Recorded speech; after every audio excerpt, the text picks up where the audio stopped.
Енді лекциямызды жалғастырайық. Бүгін біз педагогтың қарым-қатынас мәдениетін қарастырамыз. Педагогтың коммуникативтік мәдениеті тиімді кәсіби қарым-қатынас үшін қажетті білімді, дағдыларды және қасиеттерді қамтитын тұтас ұғым. Тиімді кәсіби қарым-қатынас педагогикалық үдерістің нәтижелігін айқындайтын негізгі шарттардың бірі болып табылатын әлеуметтік, психологиялық және педагогикалық феномен.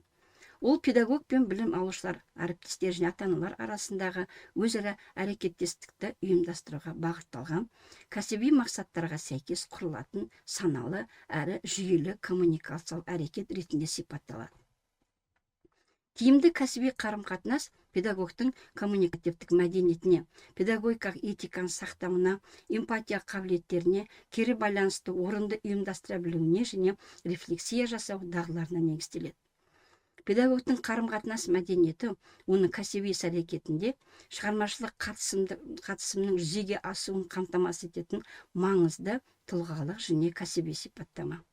Қарым-қатынас мәдениеті жоғары деңгейде қалыптасқан педагог оқу-тәрбие үдерісінде ынтымақтастыққа негізделген, тұлғаға бағытталған және дамытушы коммуникациялық орта құрып, білім алушылардың шығармашылық әлеуетінің ашылуына және олардың өзіндік пікірін еркін білдіруіне жағдай жасайды.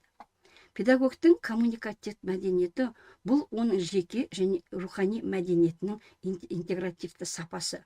Ол тұтас педагогикалық процестің қатысушыларымен өзара әрекеттесуде және қарым-қатынаста көрінеді. Жеке тұлғаның рухани мәдениетінің интегративті сапасы оның адамгершілік құндылықтары, дүниетанымдық бағдарлары, эмоционалдық ерік саласы, интеллектуалдық дамуы және әлеуметтік жауапкершілігі өзара бірлікте тоғысып, тұтас тұлғалық жүйе ретінде қалыптасуын сипаттайтын күрделі феномен. Педагог субъект қоғамның коммуникативтік мәдениетінің жеке тасымалдаушысы, гуманистік мақсаттағы әлеуметтік тұтас коммуникативтік мәдениетті қалыптастыратын әлеуметтік процестердің катализаторы. Педагогтың коммуникативтік мәдениетінің қалыптасуы мен дамуы жеке тұлғаның дамуы мен оның кәсіби, әлеуметтік және педагогика қызметінің табысты болуының негізгі шарты. Бұл процестерді зерттеуде үш негізгі әдіснамалық тәсілді ажыратуға болады. Мәдени зерттеулердің ерекшеліктерін ескеретін қатаң мәдени тәсіл, яғни әлеуметтік гуманитарлық білім аясында мәдени зерттеулердің теориялық әдіснамалық ерекшеліктерін терең ескеруге негізделген зерттеу ұстанымы. Бұл тәсілде мәдениет дербес, тұтас және өзіндік ішкі заңдылықтар бар құбылыс ретінде қарастырылады. Ал әлеуметтік, педагогикалық немесе психологиялық үдерістер мәдени контексттен тыс түсіндірілмейді. Мәдени тәсіл мәдени құбылыстарды талдауда олардың символдық мағынасын, құндылықтық мазмұнын, тарихи шарттылығын және ұлттық өркениеттік ерекшеліктерін басты назарға алады. Бұл тәсіл мәдени құбылыстардың терең мағыналық құрылымдарын ашуға және олардың қоғам дамуына ықпалын кешенді түрде түсіндіруге мүмкіндік береді. Келесі жалпы ғылыми тәсіл зерттеу объектісін кешенді, көп аспектілі тұрғыдан қарастыруға бағытталған әдіснамалық жүйе болып табылады. Оның негізгі құрамдас бөліктері жүйелік, синергетикалық және кибернетикалық тәсілдер. Жүйелік тәсіл зерттеу объектісін біртұтас өзара байланысты элементтерден тұратын құрылым ретінде қарастырады. Бұл тәсіл объектінің бөліктері арасындағы байланыстар мен өзара әсерлерді анықтап, оның тұтас жүйедегі қызметін түсінуге мүмкіндік береді. Синергетикалық тәсіл жүйелердің өздігінен ұйымдасу және күрделілік жағдайында тәртіптің пайда болу заңдылықтарын зерттейді. Ол динамикалық өзгерістерді, бейқалыптылықты және жүйенің адаптивтік қасиеттерін түсіндіруге бағытталған.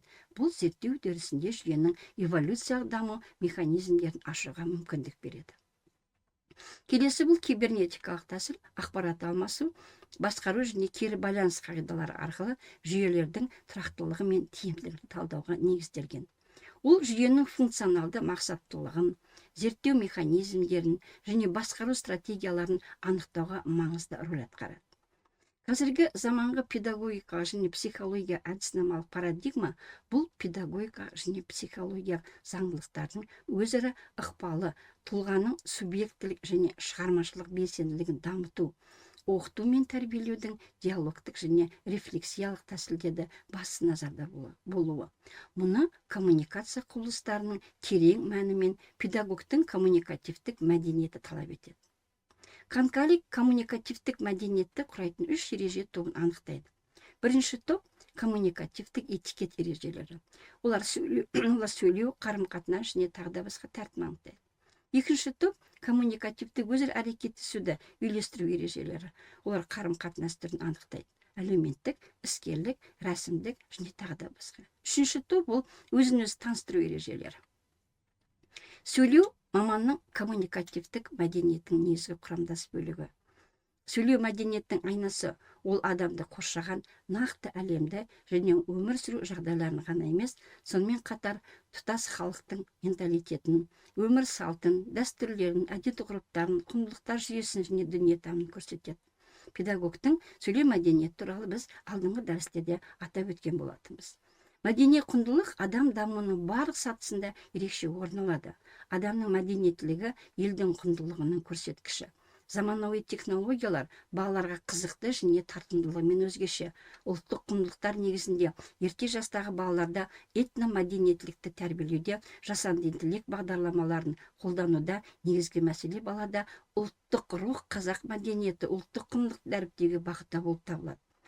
Мектеп жасына дейін балалар ата-аналар мен педагог тәрбиешіге қарап нәр алады. Яғни сөзімізден, еркімізден, мәдениетімізбен жеке ерекшелігімізді сезіне алатындай болатынын Макаренко атап өткен.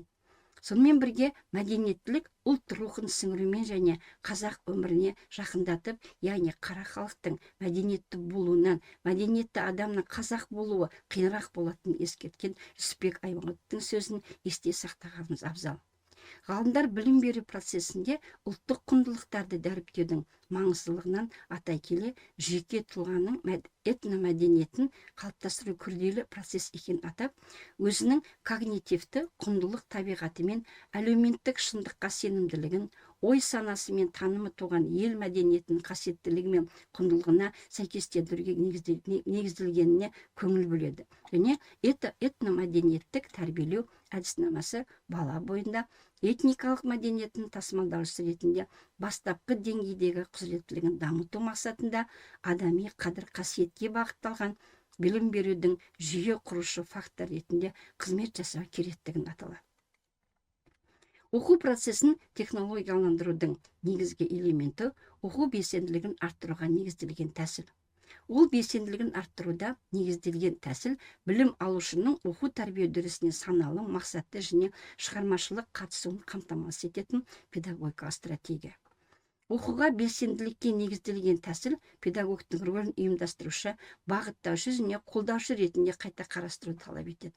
Ал білім беру мазмұны мен әдістері білім алушының практикалық әрекетіне, диалогтық өзара әрекеттестікке және жеке тәжірибеге сүйенеді. Бұл тәсіл оқу мотивациясын арттыруға, танымдық белсенділікті тұрақты дамытуға, пәндік және метапәндік дағдыларды қалыптастыруға ықпал етеді. Сондай-ақ білім алушының жеке ерекшеліктерін ескере отырып, білім беру процесінің нәтижелігін жоғарылатады. Этнобағдарланған тәсілдер білім беру және тәрбие үдерісінде ұлттық мәдениет дәстүрлер, тіл ерекшеліктер және тарихи этникалық тәжірибелерді негізге ала отырып, тұлғаның дамуын қамтамасыз етуге бағытталған педагогикалық, әдіснамалық ұстанымдар жиынтығы.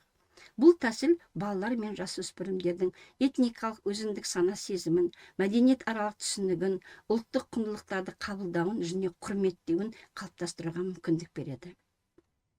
Этно бағдарланған тәсілдердің негізінде интеграциялық әдістер, оқыту мазмұнын ұлттық және жалпы адамзаттық құндылықтар арқылы үйлестіру сынды практикалық әдістер, ұлттық ойындар, дәстүрлер мен салт дәстүрлерді іс жүзінде көрсету сынды және рефлексиялық әдістер, яғни ұлттық мәдени тәжірибені талдау және өз пікірін қалыптастыруда қолданылады. Бұл тәсіл білім алушылардың тұлғалық ерекшеліктерін, мәдени өзіндік санасын және әлеуметтік өзара әрекеттесу дағдыларын дамытуға ықпал етеді. Ерте жастағы балалардың жалпы адамзаттық мәдени құндылықтармен дәріптеу мәдениет аралық, көп мәдениет аралық, өзге елдің мәдениетін білу және сыйлау, этникалық өзін-өзі танудың жоғары деңгейін таныстыру этномәдениетті білдіреді.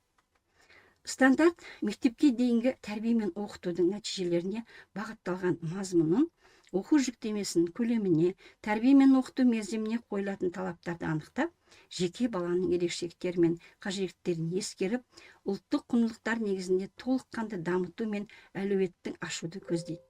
Заттық кеңістік дамытушы орта осы талаптарға сәйкес жасалуы көзделуде. Заттық кеңістік дамытушы орта білім беру қажеттіліктерін қанағаттандыруға, функционалды кедергісіз жасалған жағдайда балалар эмоционалдық, зияткерлік қолдауды сезінеді, яғни баланың әлеуметтенуінде оң нәтиже көрсетеді. Шетел ғалымдары мектеп жасына дейінгі балаларды дамыту және ерекшеліктерін ескере отырып дамуын түзетуге бағытталған мектепке дейінгі ұйымдардың оқу әдістемелік әлеуетін талапқа сай ұйымдастыру мен оқу тәрбие қызметінің толық процесін көрсететін білім беру бағдарламасы болу қажеттігін, сонымен бірге заттық кеңістік дамытушы орта балалардың интеллектуалды шығармашылық қабілеттерін және қиял қарым-қатынас дағдыларын дамытатын орта бола тұрып, баланың дамуына қажет іс-әрекеттерге өздігінен талпыну дағдысын дамытуға бағыттайды.